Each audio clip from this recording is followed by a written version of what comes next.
فضیلت نحمده ونصلی علی رسولہ الکریم اما بعد محترم بزرگوں اور دوستوں آج پوری دنیا کے انسان دن کے اطمینان کو ڈھونڈ رہے ہیں اور جتنا وہ اطمینان حاصل کرنے کی کوشش کر رہے ہیں اتنی ہی بے چینی بڑھتی جا رہی ہے اور مولانا فرماتے ہیں دنوں کا اطمینان صرف اللہ کے ذکر میں ہے آپ صلی اللہ علیہ وسلم نے فرمایا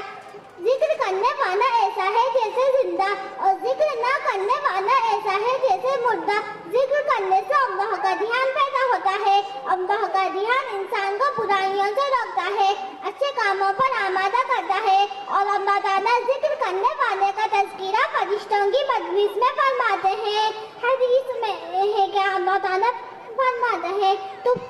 مجھ کو یاد کرو میں تم کو یاد کروں گا تم مجھ کو اپنی مجلس میں یاد کرو گے میں تم کو اس سے بھی افضل مجلس میں یاد کروں گا انسان زندگی میں جن چیزوں کی فکر میں لگا دیتا ہے مرتے وقت وہی چیزیں اس کے سامنے آتی ہیں ایک صحابی رضی اللہ عنہ نے آپ صلی اللہ علیہ وسلم نے سے پوچھا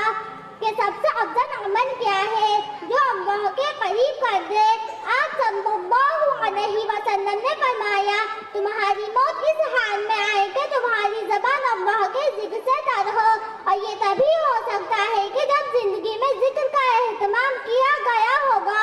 اللہ تعالیٰ ہم سب کو کثرت سے ذکر کرنے کی توفیق عطا فرمائے اور ایمان پر خاتمہ نصیب فرمائے آمین وآخر دعوانا ان الحمد للہ رب العالمین السلام علیکم ورحمۃ اللہ وبرکاتہ